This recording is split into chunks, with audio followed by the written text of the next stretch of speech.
फ़अऊज़ु बिल्लाहि मिनश्शैतानिर्रजीम। बिस्मिल्लाहिर्रहमानिर्रहीम।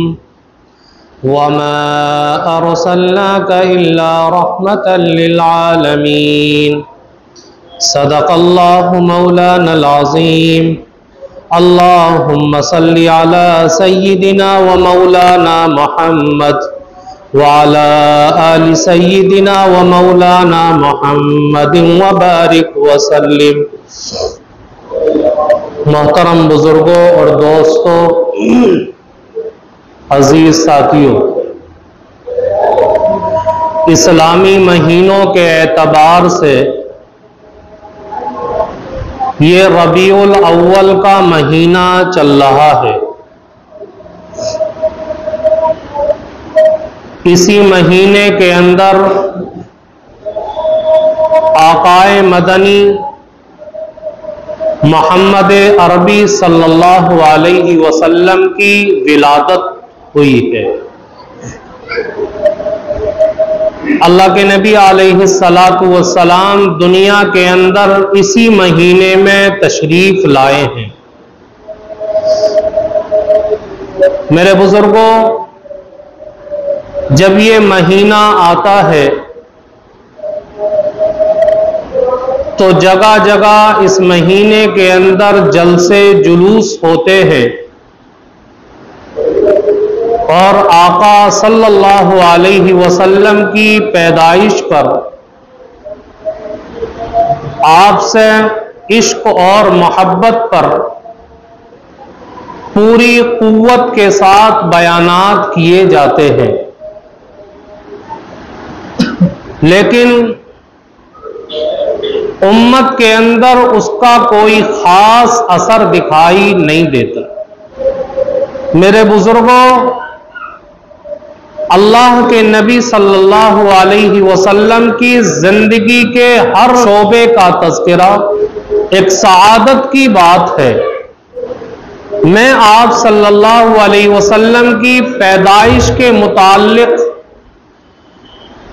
नहीं बयान करना चाहता, सिर्फ इस तरफ तवज्जो दिलाना चाहता हूं कि अल्लाह के नबी सल्लल्लाहु अलैहि वसल्लम का ताल्लुक उम्मत के साथ कैसा था और अल्लाह के नबी सल्लल्लाहु अलैहि वसल्लम के दिल में अपनी उम्मत की क्या मोहब्बत थी, क्या हमदर्दी थी, और फिर उम्मत को उसका हक कैसे अदा करना चाहिए।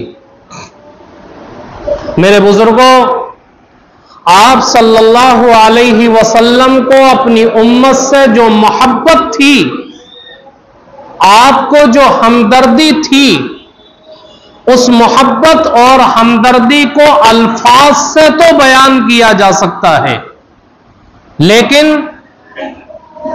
उसकी कैफियत उसको अल्फाज के अंदर बयान नहीं किया जा सकता। एक वाकया सुनाता हूं। एक सहाबी के मुताल्लिक ये बात साबित हो गई कि उन्होंने चोरी की। जब चोरी का जुर्म साबित हो गया तो अल्लाह के नबी सल्लल्लाहु अलैहि वसल्लम ने हुक्म दे दिया कि इनके हाथ काट दिए जाए, हाथ काट दिया जाए। चुनांचे उन सहाबी रसूल का जब हाथ काटा जाने लगा तो अल्लाह के नबी सल्लल्लाहु अलैहि वसल्लम ये देख करके रोने लगे।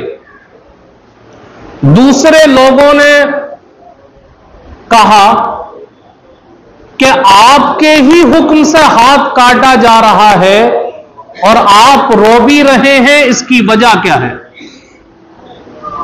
तो आपने लोगों से कहा कि यह बात तो ठीक है कि मेरे उम्मती का हाथ मेरे ही हुक्म से काटा जा रहा है, लेकिन चूंकि यह मेरा उम्मती है, मुझे इससे मोहब्बत है, इससे हमदर्दी है, तो क्या मैं इस मोहब्बत के नतीजे में रोऊं भी ना?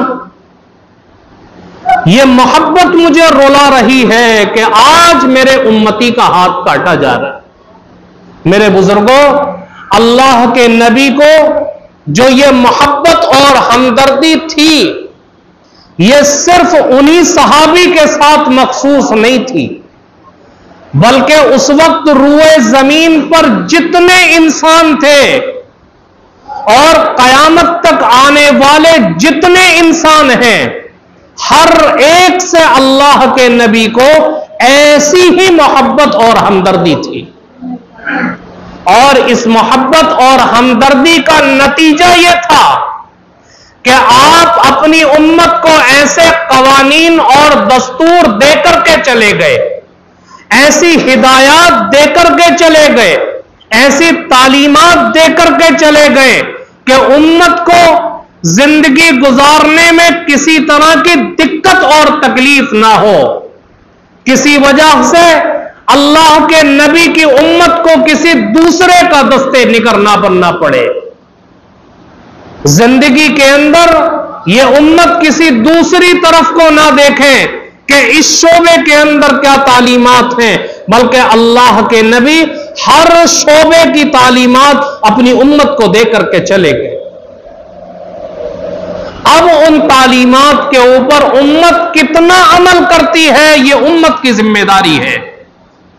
अगर उम्मत अल्लाह के नबी की उन हिदायत के ऊपर, उन तालीमात के ऊपर, उन कवानीन और दस्तूर के मुताबिक जिंदगी गुजारती है और उन तालीमात और हिदायत पर अमल करके जिंदगी गुजारती है, तो याद रखें, जिंदगी के अंदर परेशानियां तो आएंगी, जिंदगी के अंदर मुसीबतें आएंगी, जिंदगी के अंदर तकलीफें आएंगी, लेकिन उम्मती का दिल बेचैन नहीं होगा। उम्मती को उस परेशानी और मुसीबत से तकलीफ नहीं होगी, बल्कि वक्ती एतबार से जो झटका लगेगा वो एक अलग चीज है, लेकिन उम्मती का दिल मुतमईन होगा कि एक वक्त वो आएगा कि ये सारी की सारी परेशानियां खत्म हो जाएंगी और अल्लाह के नबी ने जो हिदायत दी है, अगर मेरी जिंदगी उसके मुताबिक रही तो अल्लाह रब्बुल इज्जत फिर मेरी जिंदगी के हालात को बदल देगा। एक ताजिर के मुताल्लिक लिखा है, अल्लाह रब्बुल इज्जत ने माल दौलत के अंबार दिए थे, बड़ा कारोबार दिया, बड़ी फैक्ट्रियां और कंपनियों का मालिक बनाया, लेकिन इतना होने के बावजूद उसकी जिंदगी आकाए मदनी जनाब मोहम्मद रसूलुल्लाह की तालीमात के मुताबिक थी। तो देखें कि एक मर्तबा उसकी कंपनी के अंदर इनकम टैक्स का छापा पड़ा। इनकम टैक्स ऑफिसर्स ऑफिस के अंदर आकर के बैठ गए, छानबीन शुरू कर दी। जोहर की नमाज का वक्त हो गया। उस ताजिर ने लोगों से कहा, उन ऑफिसर्स से कहा कि जोहर की नमाज का वक्त हो गया, मैं जोहर की नमाज अदा करूंगा और जोहर के बाद खाना खाकर मेरा मामूल है कि मैं थोड़ी देर आराम करता हूं। अल्लाह के नबी की सुन्नत भी है। मेरे बुजुर्गों, अंदाजा लगाएं कि इनकम टैक्स का छापा पड़ा है, ऑफिसर्स ऑफिस के अंदर बैठे हुए हैं, छानबीन चल रही है। क्या ऐसे में किसी को नींद आ सकती है? आदमी बेचैन होता है, लेकिन उस ताजिर के दिल के अंदर अल्लाह का डर और खौफ था। वो दुनिया के किसी इंसान से नहीं डरता। उसकी जिंदगी आका की तालीमात के मुताबिक थी, तो उसको उस वक्त में भी नींद आ रही है और उन इनकम टैक्स ऑफिसर से कह रहे हैं कि मेरे ये आराम का वक्त है, तुम अपना काम जारी रखो, मैं अपना काम करके आता हूं, आराम करके आता हूं। तो लिखा है बुजुर्गों ने, जब जिंदगी के अंदर आका की तालीमात रहेंगी, आका की हिदायत रहेंगी, इंसान इस्लाम के मुताबिक जिंदगी गुजारेगा, तो चाहे मुसीबतों का पहाड़ क्यों ना आ जाए, इंसान को उस वक्त भी नींद आएगी और सुकून के साथ आएगी। आज जिंदगियों के अंदर बेचैनियां क्यों हैं? आका का तरीका निकल गया। आज घरों के अंदर परेशानियां क्यों हैं? आका की तालीमात घरों से निकल गई। आज खानदानों के अंदर झगड़े और इंतशार क्यों हैं? आका की हिदायत के ऊपर अमल नहीं, जिसकी वजह से जिंदगी जहन्नम बनकर के रह जाती है और परेशानियों के अंदर जिंदगी गुजरती रहती है। अल्लाह के नबी अलैहिस्सलातु वस्सलाम के घर का काफिरों ने घेराव कर लिया। मुशरिकीन मक्का हथियार लेकर के खड़े हैं और ये ऐलान कर रहे हैं कि अगर आप आज घर से निकले तो माज़अल्लाह आपकी गर्दन उड़ा दी जाएगी। अल्लाह के नबी अलैहिस्सलाम ऐसे हालत के अंदर मदीना तैयबा की तरफ हिजरत करना चाहते हैं और आप हजरत अली रज़ी अल्लाह तआला अन्हु को बुलाते हैं और अली से कहते हैं, अली आप मेरे बिस्तर पर सो जाओ और मक्का वालों की कुछ अमानतें हैं, वो अमानतें मैं तुम्हारे सुपुर्द करता हूं। सुबह को वो अमानतें लोगों को वापस करके तुम भी मदीना की तरफ हिजरत करके चले आना। हजरत अली रज़ी अल्लाह तआला अन्हु आपके बिस्तर पर सो गए और जब अगला दिन हुआ तो आपने वो अमानतें लोगों को वापस की और आप भी मदीना तैयबा हिजरत करके चले आए। किसी ने मदीना तैयबा के अंदर हजरत अली रज़ी अल्लाह तआला अन्हु से सवाल किया, अली उस रात के अंदर काफिरों ने घर का घेराव किए हुआ था, काफिरों के हाथ में हथियार थे, वो आपको कत्ल करना चाहते थे, क्या उस बेचैनी के आलम में दुश्मनों के नरगे के अंदर आपको उस रात नींद आई थी? हजरत अली रज़ी अल्लाह तआला अन्हु कहते हैं कि हाँ, मुझे उस रात के अंदर भी नींद आई थी और ऐसी नींद आई थी कि पूरी जिंदगी इतनी अच्छी नींद कभी नहीं आई। पूछा वो कैसे? हजरत अली रज़ी अल्लाह तआला अन्हु कहते कि मुझे आकाए मदनी जनाब मोहम्मद रसूलुल्लाह के फरमान पर यकीन था। क्या यकीन था? आपने मुझसे कहा था कि अली ये अमानतें मैं तुम्हारे सुपुर्द कर रहा हूं, इन अमानतों को लोगों को वापस करके तुम भी मदीना तैयबा चले आना हिजरत करके। तो अल्लाह के नबी ने हिजरत करने का हुक्म दिया था। मुझे यकीन था कि मेरी मौत आज के रात उस वक्त तक नहीं हो सकती जब तक मैं लोगों की अमानतें वापस ना कर दूं। मैं उस वक्त तक नहीं मर सकता जब तक कि मैं भी हिजरत करके मदीना तैयबा ना चला जाऊं।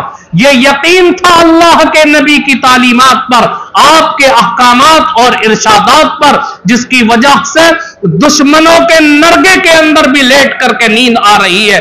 आज एक ईमान वाले को अल्लाह के नबी की तालीमात के ऊपर, आपकी इरशादात पर यकीन नहीं है, जिसकी वजह से जिंदगी अजीरन बनकर के रह गई।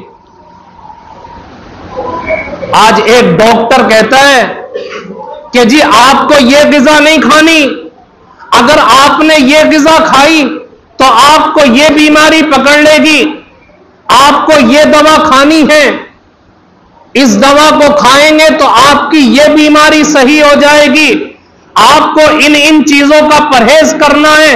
आदमी एक दुनियावी डॉक्टर की बात को मान करके अपने आप को उस ग़िज़ा से बचाता है, अपने आप को उन चीजों से बचाता है जिनके खाने के लिए डॉक्टर ने मना किया था, और जिस दवा के खाने का हुक्म दिया था आदमी उस दवा को खाता है तो दुनिया के एक डॉक्टर के ऊपर उसे यकीन है। लेकिन आप अपने दिल पर हाथ रख करके बताएं, क्या अल्लाह के नबी से बड़ा कोई तबीब है? क्या अल्लाह के नबी से बड़ा कोई हकीम गुजरा है? आकाए मदनी जनाब मोहम्मद रसूलुल्लाह एक तालीम दे करके गए और अपनी उम्मत से कह करके गए कि देखो इसके मुताबिक चलोगे जन्नत पहुंच जाओगे, इस रास्ते को छोड़कर दूसरे रास्ते को अपनाओगे तो जहन्नम के अजाब में गिरफ्तार हो जाओगे। क्या ईमान वाले ने अल्लाह के नबी के उस इरशाद पर अमल किया? दुनिया के एक डॉक्टर की बात को मान करके जिंदगी गुजार रहा है, लेकिन आकाए मदनी की बात को मान करके जिंदगी नहीं गुजार रहा। तो क्या अल्लाह के नबी की जात, आपका इरशाद नऊज़ बिल्लाह दुनिया के डॉक्टर से कम हैसियत का है? क्या हो गया ईमान वाले को? किस तरफ जा रहा है ये ईमान वाला? अल्लाह रब्बुल इज्जत ने तो आकाए मदनी जनाब मोहम्मदुर रसूलुल्लाह को दुनिया के अंदर भेज करके कुरान करीम के अंदर ऐलान करके कहा, लक़द मन्नल्लाहु अलल मुमिनीन इज़ बअस फ़ीहिम, कि मैंने अपने नबी को तुम्हारे दरमियान भेज करके तुम पर एहसान किया है। अल्लाह ने इंसान को बड़ी बड़ी नेमतें दी, हाथ की नेमत दी, आंख की नेमत दी, जबान की नेमत दी, कान की नेमत दी, दिल की नेमत दी, दिमाग की नेमत दी, पैरों की नेमत दी, और जिस्म के अंदर ना जाने कितनी नेमतें अल्लाह ने दी। चांद सूरज को इंसान के लिए बनाया, जमीन को इंसान के लिए बनाया, बारिश को इंसान के लिए बरसाया, और दुनिया के अंदर कितनी नेमतें अल्लाह ने इंसान के लिए रखी। लेकिन आप कुरान करीम और अहादीस का मुताला करके देखें कि इतनी बड़ी बड़ी नेमतों के ऊपर अल्लाह ने एहसान नहीं जतलाया, लेकिन आकाए मदनी जनाब मोहम्मदुर रसूलुल्लाह को भेज करके अल्लाह कहता है कि मैंने तुम्हारे ऊपर एहसान किया। लेकिन आज क्या ऐसी हैसियत है ईमान वाले के दिल में अल्लाह के नबी की? क्या हैसियत है आपकी तालीमात की? क्या हैसियत है आपके हुक्म की? क्या हैसियत है आपके बताए हुए रास्ते की? आज एक ईमान वाले का लिबास वो लिबास है जो अल्लाह के नबी को नापसंद है। आज ईमान वाले को वो चेहरा पसंद है जो हमारे नबी को पसंद नहीं था। आज वो मुआशरत ईमान वाले को पसंद है जो आकाए मदनी को पसंद नहीं थी। हमारे घरों का वो माहौल आज इंसान को पसंद है जो अल्लाह के नबी को पसंद नहीं था। क्या कदर है अल्लाह के नबी की जात की? उस नबी के दिल में तो वो मोहब्बत थी उम्मत की कि आपने उम्मत को यह तालीम दी कि लोगों, अगर रात को सोने के लिए बिस्तर पर आओ तो अपने घर का चिराग बुझा दो। अगर घर के अंदर बर्तन ढका हुआ नहीं है तो उसको ढक दो, खाली बर्तन है उसको उलट करके रख दो। बिस्तर पर लेटने के लिए आ रहे हो तो 3 मरतबा उस बिस्तर को हिला लो। ये क्यों अल्लाह के नबी तालीम दे रहे हैं? क्योंकि लिखा है कि पूरे साल में 1 मरतबा ऐसी हवा चलती है जब वो किसी बर्तन को लगती है, और खाली बर्तन को, और आदमी उस बर्तन को बगैर धोए इस्तेमाल कर लेता है, तो ऐसी बीमारी लगती है जो लाइलाज बीमारी हुआ करती है। अगर आदमी चिराग को जलता हुआ छोड़ देगा, कोई चूहा बिल्ली आई गिरा दिया तो घर के अंदर आग लग जाएगी। अल्लाह के नबी बिस्तर को झाड़ने की तालीम दे रहे हैं, हालांकि घर के अंदर रोजाना झाड़ू लगती है, रोजाना बिस्तर झाड़ा जाता है, घर की खिड़कियां बंद रहती है। कौन सी ऐसी चीज आ जाएगी? लेकिन हो सकता है बिस्तर के अंदर कोई कीड़ा आ जाए, बिस्तर पर कोई चूंटी चढ़ जाए, वो मेरे उम्मती को काट ले। मेरे बुजुर्गों, अंदाजा लगाइए, अल्लाह के नबी को यह भी पसंद नहीं कि मेरे उम्मती को लाइलाज बीमारी लगे। अल्लाह के नबी को यह भी पसंद नहीं कि मेरी उम्मती के जिस्म को कोई कीड़ा या चूंटी काट ले। अल्लाह के नबी कहते हैं, अगर तुम्हारे जिस्म पर कपड़ा है और कपड़ा फट गया है तो पहने पहने उस कपड़े को मत सिलो, बल्कि जिस्म से उतारो, उसके बाद सिलो। क्यों? हो सकता है सीते हुए कोई सुई लग जाए। अल्लाह के नबी को अपनी उम्मत के दुख का इतना ख्याल है, लेकिन आज उम्मत क्या कर रही है? उम्मत ने इस एहसान का क्या बदला दिया? अल्लाह के नबी अगर पूछेंगे कल कयामत के दिन और कहेंगे, मेरी उम्मत के अफराद, मैं दुनिया के अंदर तुम्हारे लिए कुड़ता रहा, दुनिया के अंदर तुम्हारे लिए तड़पता रहा, दुनिया के अंदर अल्लाह को मनाता रहा, अल्लाह के सामने अपनी पेशानी को टेक करके गिड़गिड़ाता रहा और अल्लाह से कहता रहा, मेरे अल्लाह मेरी उम्मत को माफ कर देना, मैं इतना करके दुनिया के अंदर तुम्हारे लिए आया, तुमने मेरे लिए क्या किया? तुमने मेरे एहसानों का बदला क्या दिया? क्या जवाब देगी ये उम्मत? आज दुनिया के अंदर अगर कोई हमारे ऊपर एहसान कर दे, आदमी अपने मुहसिन के बात को काटते हुए डरता है। अगर मुहसिन किसी काम के करने का हुक्म दे दे, आदमी ना करते हुए घबराता है कि इसके एहसानात हैं, मैं इसके काम को ना कैसे कर दूं। लेकिन अल्लाह के नबी से बड़ा मुहसिन कोई है? कोई नहीं। अल्लाह के नबी से बढ़कर एहसान किसी का है इस उम्मत के ऊपर? नहीं है। आदमी दुनिया के अंदर किसी मुहसिन के एहसान का इतना एहतराम करता है, लेकिन आपके नबी से बड़ा मुहसिन कोई नहीं। आपके एहसान का कितना लिहाज कर रही है उम्मत। अल्लाह के नबी ने फरमाया, नमाज के अंदर मेरी आंखों की ठंडक है। आपके इस इरशाद के ऊपर कितना अमल किया उम्मत ने? क्या उम्मत नमाज पढ़ के आकाए मदनी की आंखों को ठंडक पहुंचा रही है, या नमाज छोड़ करके आकाए मदनी की आंखों को तकलीफ पहुंचा रही है? हमारे गांव के अंदर एक बड़े मियां थे, बड़े मुंहफट थे।